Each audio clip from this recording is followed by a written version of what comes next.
आइए कहानी एक्सप्रेस के साथ एक सफर पर, जहां हर स्टेशन पर मिलेगा आपको एक ऐसा अनुभव जो आपके दिल को छू जाएगा। आपके लिए है यह सफर। आप तैयार हैं? तो चलिए, यह सफर शुरू होती है।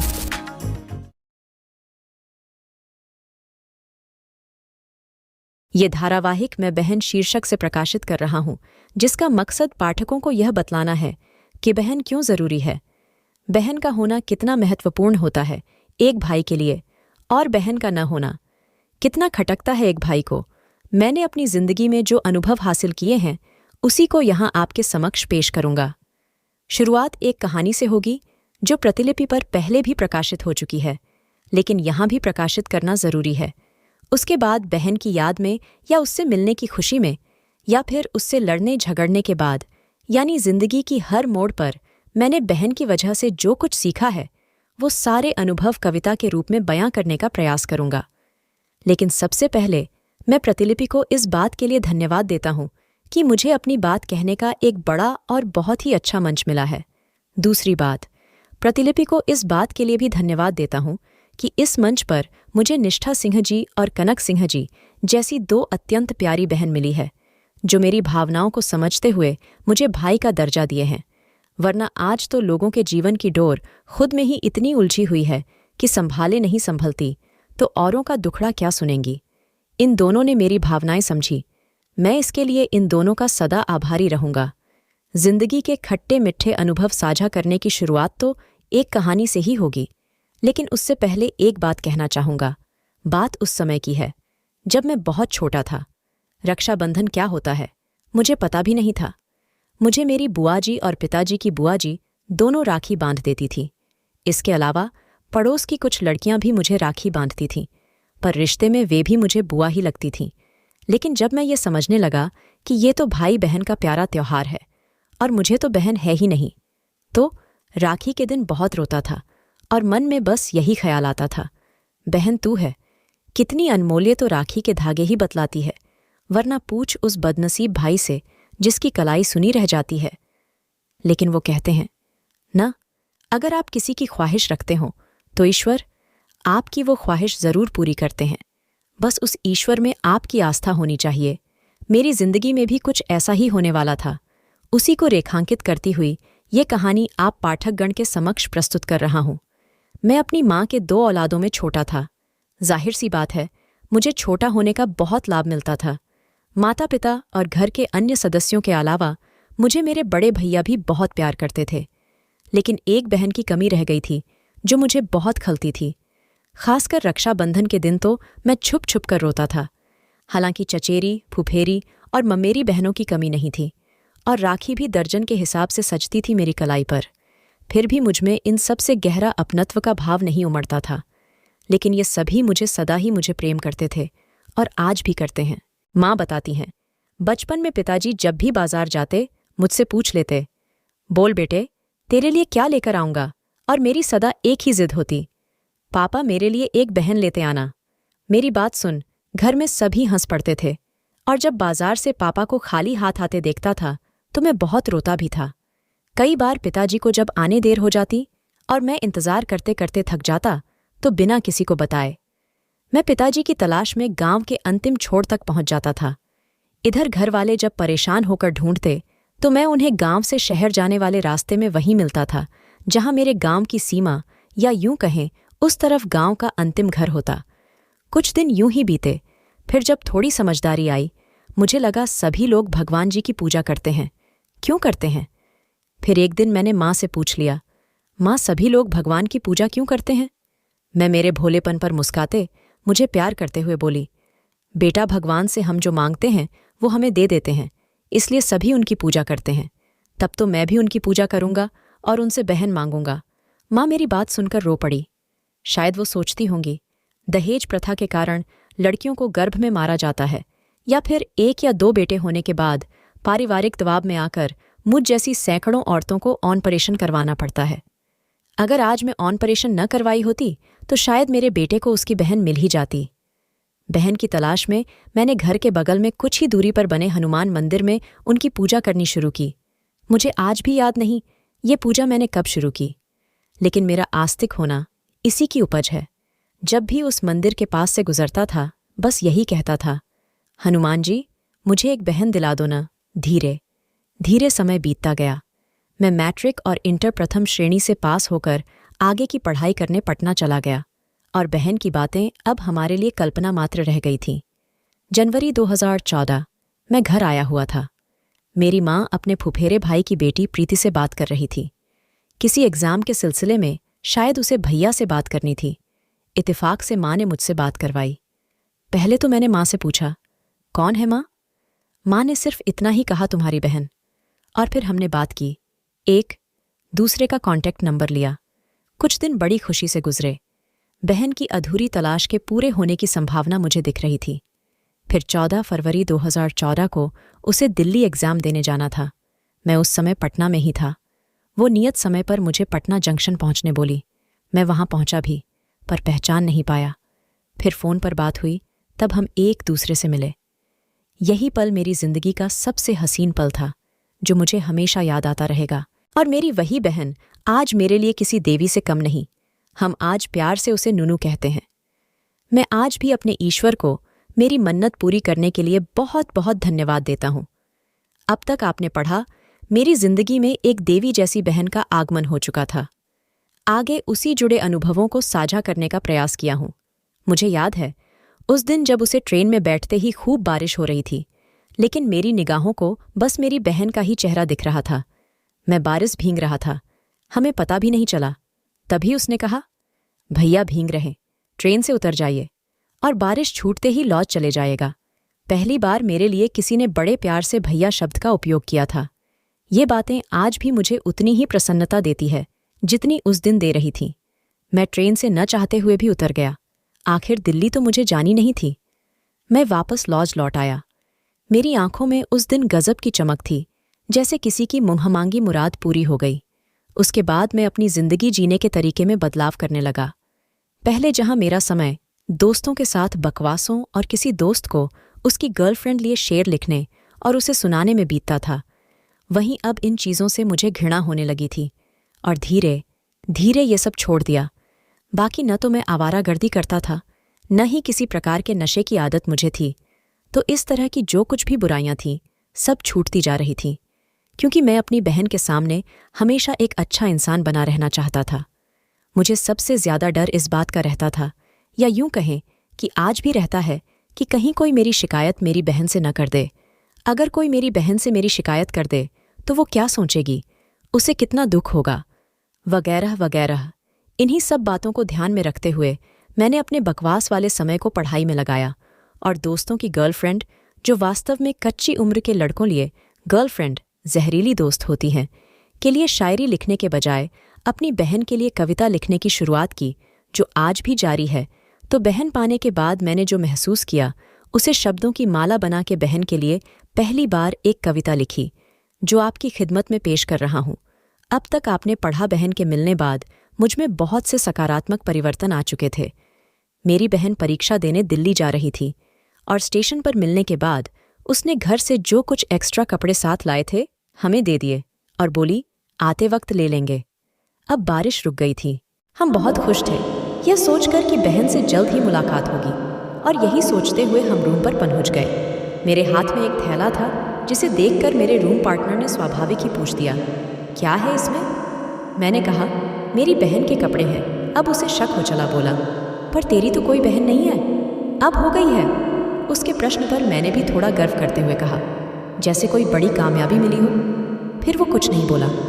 कुछ दिन बाद नूनू दिल्ली से वापस लौट आई, लेकिन पटना नहीं। गया रूट से तो उसे कपड़े नहीं दे सके और दोबारा नहीं मिल पाने का बहुत दुख भी हुआ। कुछ दिन बाद मामा जी जब पटना आए तो उसके कपड़े उन्हें दे दिया। नूनू अपने गांव में थी, हम पटना में थे। अक्सर हमारी बात हो जाया करती थी। एक दिन जब उसने बताया कि हम लोग भी बहुत जल्द पटना शिफ्ट होने वाले हैं, तो मुझे बहुत खुशी हुई। और सच में कुछ दिन बाद मेरी बहन नूनू, अपने पिता मेरे मामा जी, एक छोटी बहन अंशु और एक भाई रोशन, जिसे लोग प्यार से पपलू भी बुलाते हैं, के साथ पटना आ गई। मामी जी का निधन बहुत पहले, जब हम बहुत छोटे थे, तभी हो गई थी। अब जब नूनू पटना आ गई तो हमारी मुलाकात कम से कम सप्ताह में एक बार हो ही जाती थी। कभी कभी हम लोग एक दूसरे से अपनी परेशानियां भी साझा कर लिया करते थे। कभी नूनू को उदास देखता था, उसको हंसाने की भरपूर कोशिश करता था। मैं बहुत खुश रहता था। अब मेरी पढ़ाई और भी अच्छे से होने लगी। जाहिर सी बात है, अगर आप खुश हैं, तनाव मुक्त हैं, तो आपका हर काम बहुत ही अच्छा होगा। और नूनू के आने के बाद तो मुझे हर काम में इतनी सफलता मिलती थी कि उसका नाम नूनू से पहले माई लक ही रखा था हमने, और मोबाइल में नंबर भी उसी नाम से सेव कर रखा था। लेकिन दोस्त लोग जब देखता तो उसे यकीन ही नहीं होता था और कहता कि कोई बहन का नंबर माई लक नाम से थोड़े सेव रखता है, ज़रूर गर्लफ्रेंड ही होगी। ये उनकी सोच इसलिए थी क्योंकि आज के शहरी वातावरण में गर्लफ्रेंड बॉयफ्रेंड रखना एक आम बात है, या यूं कहें एक फैशन है जो आज बॉलीवुड युवाओं को सिखा रहा है। खैर, मुझे अपना सच मालूम था और किसी को भी अपनी सच्चाई का सबूत देना ज़रूरी नहीं समझता था। इस तरह मेरे दिन मज़े में कट रहे थे। एक दिन मैं नूनू के पास गया हुआ था। मामा जी भी वहीं थे, पर प्रणाम करने के सिवा उनसे ज़्यादा कुछ बात कहने की या करने की हिम्मत नहीं थी कभी हमें। उस दिन शायद हमने कुछ ज़्यादा ही शरारत करी थी वहाँ पर। फिर खुशी खुशी लौट आए थे अपने रूम पर। बाद में अगले दिन जब हमने नूनू से बात की तो पता चला कि वो तो हमसे नाराज़ है। मुझे लगा कि शायद मेरी शरारत और शोरगुल मामा जी को रास नहीं आई और उन्होंने कुछ कहा हो नूनू से मेरे बारे में। पता नहीं इन बातों में कितनी सच्चाई थी, लेकिन अगली बार जब हम नूनू से मिलने गए तो खुद में एक परिवर्तन के साथ और एक नई कविता के साथ। आप भी पढ़ ही लीजिए, लेकिन फोकट में नहीं, समीक्षा ज़रूर करिएगा। बेशक तुमसे हम लड़ते हैं, पर प्यार भी तुमसे करते हैं। तू हुई उदास, मेरी धड़कन तेज, बस इसी बात से डरते हैं। तेरी मायूसी के बाद लौटती हुई हंसी के लिए। मैं शरारत क्यों करता हूँ? तेरी ही खुशी के लिए। न शौक, मुझे कुछ खाने की चाह, मुझे कुछ पीने की इतनी सी अदा है। फ़कत मेरी अपनी मस्ती में जीने की जी लो। जिंदगी हंस के तुम, ये अल्फाज उसी के लिए। मैं शरारत क्यों करता हूँ? तेरी ही खुशी के लिए। हाँ, बैठ नहीं सकता स्थिर पर, तू तो कह के देख, मुझे जड़ हो जाऊं सदा सदा। बस तू जो हंस के देख, मुझे किस दुहक में खोए। तुम खुद में बस लेने यही सुधी के लिए। मैं शरारत क्यों करता हूँ? तेरी ही खुशी के लिए। गिरकर जब तुम गए संभल माना कि पांव पर खड़े हुए, पर जब झल्लाए तुम मुझ पर माना कि अब तुम बड़े हुए पर। जो कर दे पल पुलकित मुझे, मेरी सारी खुशियां उसी के लिए। मैं शरारत क्यों करता हूँ? तेरी ही खुशी के लिए। ये नूनू की हमसे पहली नाराज़गी थी, जिसे हमने एक कविता लिखकर दूर कर लिया था। लेकिन ये हमारे लिए अब एक नई शुरुआत भी थी। अब जब भी नूनू से हम नाराज़ होते या वो नाराज़ होती, या फिर अगर हम जब बहुत ज़्यादा उससे खुश होते, तो एक नई कविता की रचना हो ही जाती। इस तरह की कई कविताएं हमने लिखीं। एक दिन जब हम अपनी नूनू से बहुत खुश थे, तो उसे यह एहसास कराने के लिए कि वो मेरे लिए क्या है, ये कविता लिखी। इस तरह 2014 से 2018 तक का सफ़र अपनी बहन के साथ कैसे गुजर गया, कुछ पता ही नहीं चला। रक्षाबंधन मेरे लिए अब एक विशेष त्योहार बन गया था। राखी बांधने के बदले 2 रुपए से ज़्यादा कभी लेती नहीं थी वो, इसलिए हम उसी से कुछ गिफ्ट खरीदे बाते और राखी के दिन उसी को दे देते। इस पर वो हल्का सा मुस्करा देती। लेकिन एक बात ये भी थी, जब भी हम उससे मिलने जाते 2 रुपया देना अनिवार्य ही था। अगर कभी मेरे पास 2 रुपया का सिक्का नहीं होता तो उसी से कर्ज लेकर उसी को दे देते, लेकिन बगैर दिए लौट आना मुश्किल ही नहीं, नामुमकिन था। जब मैं उसके पास होता और मुझे खाने की इच्छा नहीं होती, वो जबरन अपने हाथों से मुझे खिलाती थी और कहती थी, खा लीजिए भैया, आपको हाथ लगाने की ज़रूरत नहीं है, मैं खिला दूंगी। और फिर मैं इनकार नहीं कर पाता था। ये सब सुनहरी यादें अब बहुत रुलाती हैं मुझे। बहरहाल उसके प्रति मेरी आस्था ऐसी हो चली थी कि मैं उसको खुशियों की देवी मान चुका था, और यही कारण है कि आज तक उसने जो भी सलाह दी मुझे, मैं कभी उसका विरोध नहीं कर पाया। इस तरह प्यार, मोहब्बत, नोक झोंक, हंसी, खुशी में हमारे दिन कट रहे थे। और तभी एक दिन मुझे एक ऐसी सूचना मिली कि मैं समझ नहीं पाया, मैं खुश होऊं या रोऊं। मेरी नूनू की शादी तय हो गई। मैंने नूनू को मैसेज किया। वो बोली, मुझे कुछ पता नहीं। लेकिन बात में सच्चाई थी। नूनू की शादी एक इंजीनियर लड़के से तय हुई। शादी की तारीख 11 मई 2018। अब मेरी बहन मुझसे दूर होने वाली थी। चंद महीने ही बचे थे उसकी शादी को। खुश तो मैं भी बहुत था, लेकिन पता नहीं मेरा दिल बहुत दुखी था, जिसका बुरा असर मेरी सेहत पर पड़ा। मैं बीमार रहने लगा। नूनू मुझे देखकर कहती, आप दिनों दिन दुबले होते जा रहे हैं, दिखाते क्यों नहीं किसी डॉक्टर से? मैं हंसकर टाल जाता। मुझे खुद नहीं पता था कि ऐसा क्यों हो रहा है। ये नूनू से दूर होने का गम था या सचमुच मैं बीमार हो चला था। इसकी चर्चा तो अगले भाग में करेंगे, लेकिन नूनू से विरह की बातें सोचकर हमने अपने मन की भावनाओं को इस कविता के माध्यम से जाहिर की। सबसे पहले तो इस भाग को इतने विलंब से प्रकाशित करने के लिए क्षमा चाहूंगा। तत्पश्चात इस रचना के अंतिम भाग पर आप सभी का आशीर्वाद चाहूंगा। पिछले भाग में आपने पढ़ा, मेरी नूनू की शादी तय हो गई और उसी समय मैं बीमार रहने लगा। अब आगे मैं उस समय अपना पूरा ध्यान ALPN टेक्नीशियन की पहली परीक्षा पर लगाए हुए था, इसलिए मैं अपनी सेहत का अच्छे से ख्याल नहीं रख पा रहा था। यहाँ ध्यान देने योग्य बात यह है कि शरीर को स्वस्थ रखना हर छात्र का पहला कर्तव्य है, क्योंकि कोई भी अभ्यास शरीर के स्वास्थ्य पर निर्भर करते हैं। हालांकि अपने शरीर को स्वस्थ रखने के लिए मैं बचपन से योग और कसरत करता आ रहा था, लेकिन ये भी मानता हूं कि यहाँ मुझसे चूक हुई थी। वो नूनू ही थी, जिसके बारंबार कहने पर मैं चिकित्सक से परामर्श लेने गया। वो भी इस बात का कि मेरे पूरे शरीर में हमेशा दर्द होते रहता है, न जाने क्यों।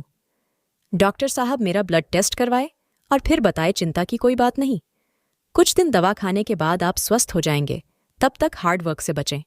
मुझे लगा जब हमें कोई समस्या ही नहीं है तो, और फिर हमने अपनी सेहत का ख्याल रखना छोड़ दिया। करीब 10 दिन के बाद भी जब मेरी तबीयत नहीं सुधरी तो मैं अपने जान पहचान के एक डॉक्टर से बात की। उन्होंने मुझे अपने क्लिनिक पर बुलाया, फिर ब्लड टेस्ट करवाए और हमें सीधे घर जाकर आराम से रहने की हिदायत दी और फिर 10 दिन बाद मिलने बुलाए।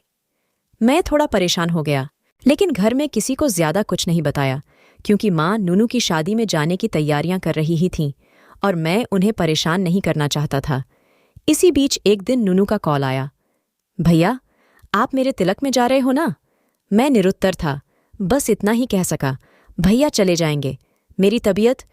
नूनू बीच में ही बोल पड़ी, ठीक है, आप अपनी तबीयत ठीक कर लें, ऐसा न हो कि शादी के समय भी यही सुनना पड़े मुझे। मैं फिर निरुत्तर था, लेकिन मन ये भी सोच रहा था कि शादी में तो शामिल जरूर होंगे, चाहे तबीयत कैसी भी क्यों न हो। फिर शाम में मामा जी भी कॉल किए तो उन्हें भी यही कहा, मेरी तबीयत ठीक नहीं है, भैया और पिताजी चले जाएंगे। 5 या 6 मई को नूनू का तिलक था। 8 मई को दोबारा डॉक्टर से दिखाए। इस बार रिपोर्ट पहले से बेहतर था। मैं फिर गांव चला आया और अगले दिन नूनू के गांव। वहां हमने खूब मस्ती भी करी, लेकिन हर मुस्कुराहट में नूनू से बिछड़ने का गम छुपा हुआ था। निर्धारित तिथि की मंगल बेला में मेरी नूनू की शादी हुई और उसकी विदाई से पहले मैं अपने गांव चला आया। कारण ये था कि हमें हनुमान जी की पूजा करनी थी। एक कारण ये भी था कि हम नूनू को रोते हुए नहीं देख सकते थे। अब तक तो सब कुछ अच्छा ही था, लेकिन हम इस बात को लेकर चिंतित थे कि हमारे बहनोई जी का स्वभाव कैसा होगा, मेरी नूनू के प्रति उनकी सोच कैसी होगी। और जब हमने उनसे पहली दफ़ा फ़ोन पर बात किए, हमारी मन का ये संशय भी मिट गया और बड़े प्यार से हमने अपनी बहन की ही तरह उनका भी एक नाम रखा, साहिब। अब मैं नूनू के प्रति किसी तरह से चिंतित नहीं था।